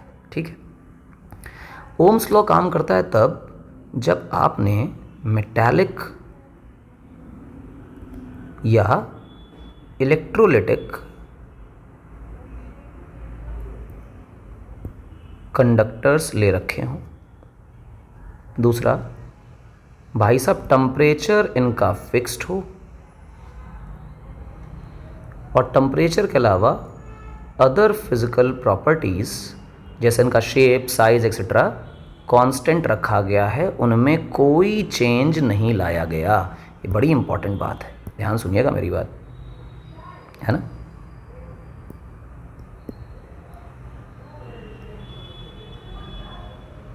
बड़ी इंपॉर्टेंट चीज़ मैंने बोली है आपको। अच्छा, लॉ क्या कहता है? लॉ तो भैया डील करता है बढ़िया बातों से। किन बातों से डील करता है? लॉ डील करता है, deals with current and potential difference across a resistor. किसी भी रेजिस्टर से गुजरने वाला करंट और उस रेजिस्टेंस में कितना पोटेंशियल डिफरेंस है, इसका रिलेशन बताता है। तो भैया रिश्ता क्या कहलाता है बताइए ज़रा। तो लॉ कहता है कि जो पोटेंशियल डिफरेंस किसी रेजिस्टर में है, किसी रेजिस्टेंस में, वो उसमें बहने वाले करंट के डायरेक्टली प्रोपोर्शनल है। और डायरेक्टली प्रोपोर्शनल सिर्फ मजाक नहीं है, v की पावर 1 तो i की पावर 1, ये इंपॉर्टेंट बात है। ये क्या बकवास है? अबे स्क्वायर भी हो सकता था, तब भी बढ़ने से बढ़ता ही ना। सोचो, तो आपको बताना पड़ेगा कि रेट क्या है बढ़ने का साहब। क्वाड्रेटिक से बढ़ रहा है, जैसे लिखा होता v is proportional to I square. Current को डबल करने से वोल्टेज भाई साहब 4 गुना हो जाता। तो ये कांड नहीं बताया जा रहा, कहा रहा सिंगल पावर, यानी करंट हुआ डबल तो वोल्टेज हुआ डबल। ये इंपॉर्टेंट बात है। लेकिन एक बात इंपॉर्टेंट है, ध्यान सुनना, जिस रेजिस्टेंस में तुम करंट काउंट कर रहे हो उसी रेजिस्टेंस का वोल्टेज लेना है। ये नहीं कि वोल्टेज कहीं और का ले लो, रेजिस्टेंस कहीं और का ले लो, करंट कहीं और का ले लो, ना बाबा ना, ये कांड नहीं करना है, गलती ये नहीं करनी। जो रेजिस्टेंस तुमने चूज़ किया उसी रेजिस्टेंस का वोल्टेज, उसी रेजिस्टेंस का करंट। यानी कि अगर आपने आर रेजिस्टेंस चूज़ किया तो इसी आर का करंट और इसी आर का वोल्टेज। अर्थ क्या है? मान लो कि आपके पास एक रेजिस्टेंस है, एक और रेजिस्टेंस है, और आपने साहब यहाँ बैटरी लगा दी। बैटरी का वोल्टेज वी है, इसमें करंट आ रहा है मान लो आई, इसमें भी आ रहा है आई, और आपने कहा कि ये थापते R2 और R2 का वोल्टेज निकालना है V2। ठीक, तो आप V2 को V नहीं मान सकते, क्योंकि V वोल्टेज जो है वो पूरे कॉम्बिनेशन में लगा है, इसका वोल्टेज अलग है, वो V2 है, और वो कैसे आएगा? I इंटू R से आएगा। समझे? तो जो रेजिस्टेंस लिया उसी का करंट, उसी का वोल्टेज। अच्छा, बहुत बढ़िया। यानी कि आपको देखकर मालूम चलता है कि सर जी हमें पता चला कि V अपॉन I का जो रेशियो है, ये रेशियो कांस्टेंट है। ये रेशियो क्या है? कांस्टेंट। हाँ सर, तो सिंपल लॉ है। और रेशियो कांस्टेंट अगर तुमको दिख गया तो बस यही ओम्स लॉ है। कह रहा है कि वोल्टेज और करंट का रेशियो कांस्टेंट है। वोल्टेज और रेशियो का करंट कांस्टेंट होने का मतलब है कि as soon as voltage becomes twice, current becomes also twice. Current double हो गया तो कट पिटा के कितना आंसर आया? Same V by I. इस रेशियो पे कोई फर्क नहीं पड़ा। समय के साथ दुनिया वालों ने इस रेशियो कांस्टेंट को नाम दिया रेजिस्टेंस। क्या नाम दिया? रेजिस्टेंस। तो वक्त के साथ कहा गया कि V upon I equal to R. क्या कहा गया बच्चों? V upon I equal to R. अच्छा लगा? अब V upon I equal to R से आपको ऐसा लग जाएगा कि R is proportional to V and R is inversely proportional to I। लेकिन मैंने पहले ही रख रखा है क्या, कि ये नहीं सोचना है। ये भी गलत और ये भी गलत। कहोगे ये क्या बकवास है? दिख रहा है सवाल में कि प्रोपोर्शनल है। अबे ध्यान से सुनो, पहले ध्यान से सुनो। कहा गया कि V upon I is R, ये सच है, लेकिन V अपॉन आई कांस्टेंट होता है, ये भी तो सच है। यानी रेजिस्टेंस कांस्टेंट होता है, ये भी तो सच है। तो भैया जब वोल्टेज को बदलोगे और रेजिस्टेंस बदल जाएगा तो कांस्टेंट का आएगा है। फिर वो वोल्टेज को बदलने से करंट को बदलना था, वोल्टेज के बदलने से करंट को बदलना था। वोल्टेज हुआ 2 टाइम्स, करंट हुआ 2 टाइम्स, 2 ने 2 को मार डाला, साथ में सुसाइड कर ली, तो R बिकम्स कांस्टेंट। 3 टाइम्स हुआ, 3 टाइम्स हुआ, दोनों ने साथ में सुसाइड करी, साथ जिएंगे साथ मरेंगे, रेजिस्टेंस पे कोई फर्क नहीं पड़ा। यानी रेजिस्टेंस वोल्टेज के साथ भी नहीं बदलता और रेजिस्टेंस करंट के साथ भी नहीं बदलता। इसलिए आपको इन बातों को भूलना नहीं है। ओके, आगे आते हैं, ग्राफ की चर्चा करें। ध्यान से मेरी बात सुनिएगा, ग्राफ की बातें। मैं आपको कुछ बातें बोल रहा हूँ। ये है V, आगे है R, फिर है I, प्लस में है 0। ये क्या बकवास लिख दिया आपने? अबे देखो इधर, यहाँ देखो, ये लिखा हुआ है V equal to I R. क्या अपने मन से 0 नहीं लिख सकते? हाँ लिख सकते हैं। R को पहले I को बाद में लिख सकते हैं। मल्टीप्लाई ये कैसे भी लिखो, बस यही वाली जो चीज़ है इसको बेटा यहाँ लिख दिया गया है। क्या लिख दिया गया है? V equal to R I plus 0। ध्यान से देखो बेटा, ये व्यक्ति कांस्टेंट है। कैसा है? कांस्टेंट। हाँ सर है तो कांस्टेंट। इसकी पावर कितनी है? 1। इसकी पावर कितनी है? 1। अगर मैं ग्राफ बनाने जाऊं और ग्राफ बनाते वक्त इसे प्लॉट कर दूं y एक्सिस पे, ये कांस्टेंट इसे m लिख दूं, करंट को प्लॉट कर दूं x एक्सिस पे, इसकी पावर 1 है और ये 0। अरे अरे अरे अरे सर, आपने तो कुछ अलग ही खेल कर दिया। ये तो y equal to mx plus C है, और जैसे ही आपको y equal to mx plus C दिखाई देगा आप कहने लग जाओगे कि सल ये तो स्ट्रेट लाइन है। हाँ सर स्ट्रेट लाइन है। अगर बेटा ये स्ट्रेट लाइन है और इसका इंटरसेप्ट आपको दिखाई दे रहा है कि 0 है और स्लोप की जगह पे आपको दिखाई दे रहा है कि रेजिस्टेंस है, तो फील आना चाहिए कि रेजिस्टेंस स्लोप की जैसी हो गई। तो graph would be a straight line passing through origin. Graph would be straight line through origin. बहुत important concept, straight line through origin. ये कहीं ऊपर से पास नहीं होगा। दूसरी बात, आप कंपेयर करिए, इसमें जो m है यानी कि जो स्लोप है वो किसके बराबर हुई? रेजिस्टेंस के बराबर हुई। ठीक, मैं इसको यहाँ से थोड़ा सा इरेज कर रहा हूँ, मैं यहाँ लिख रहा हूँ इसी कॉन्सेप्ट में कि इसमें जो स्लोप है वो रेजिस्टेंस के बराबर है। और स्लोप कहाँ से देखते हैं? इस थीटा से देखते हैं। थीटा जितना ज़्यादा टैन थीटा उतना ज़्यादा, टैन थीटा जितना ज़्यादा उतनी ज़्यादा स्लोप। अच्छा सा, बहुत बढ़िया।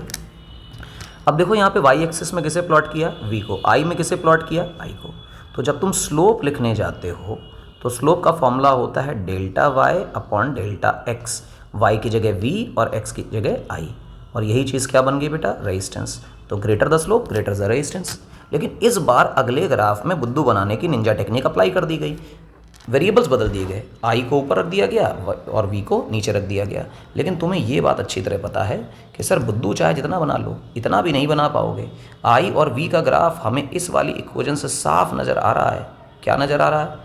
साफ नज़र आ रहा है कि सर अगर वी और आई का ग्राफ स्ट्रेट लाइन है तो आई और वी का ग्राफ भी कैसा रहेगा? Straight line. और वो भी पासिंग थ्रू ओरिजिन ही होगा। कहाँ भटक जा रहे हो? हाँ सर, बात तो सही है। अगर बात तुम्हारी सही है तो तुम्हें ये दिखाई देगा कि जब तुम इसमें निकालोगे स्लोप, तो स्लोप का मतलब होगा delta Y upon delta X, और वाई की जगह देखोगे तो वो आई लिखा है और एक्स की जगह देखोगे तो वो वी लिखा है।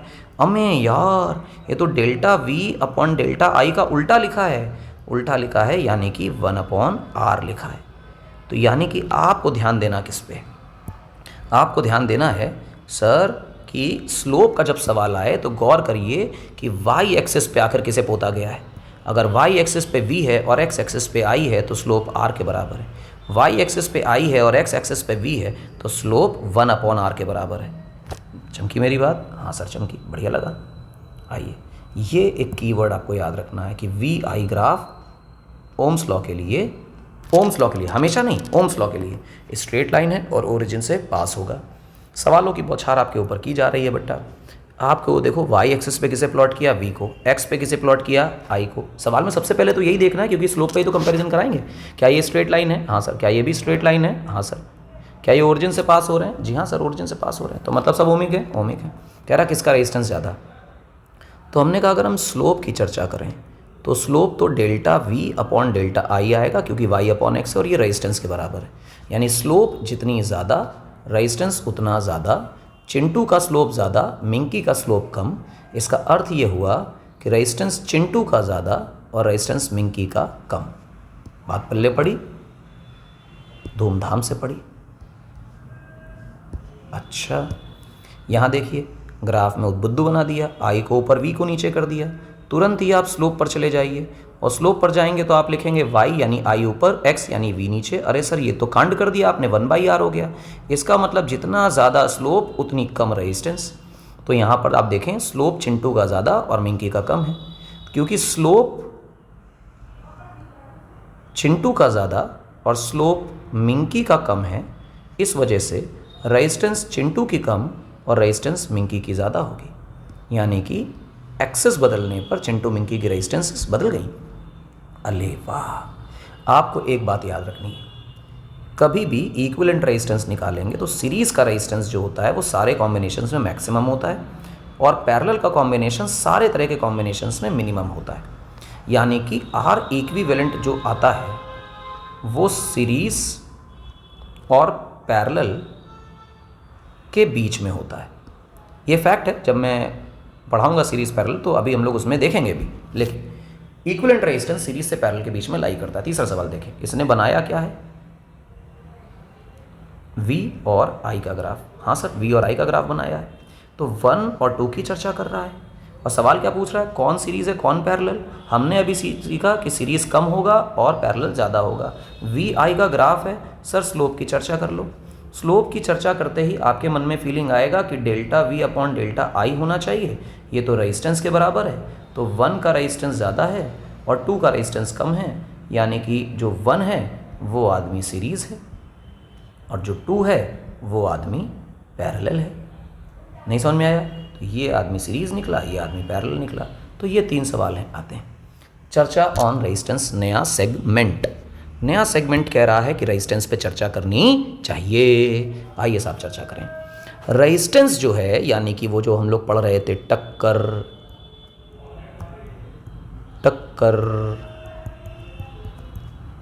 तो ये जो टक्करें हैं, आखिर ये टक्करें क्या काम करती हैं? आखिर टक्करें क्या होती हैं और कैसे बिहेव करती हैं, किन फैक्टर्स पे डिपेंड करती हैं? तो टक्करें जो हैं वो इस बात पे डिपेंड करती हैं, 3 फैक्टर्स हैं बेसिकली, है ना? 3 फैक्टर्स हैं। एक है टेम्परेचर, दूसरा है शेप एंड साइज़, तीसरा है मटेरियल। अबे तुम सेम शेप और सेम साइज़ की लकड़ी ले लो और कॉपर ले लो, आपको मालूम चलेगा कि कॉपर अच्छा कंडक्टिंग है, लकड़ी अच्छी कंडक्टिंग नहीं है।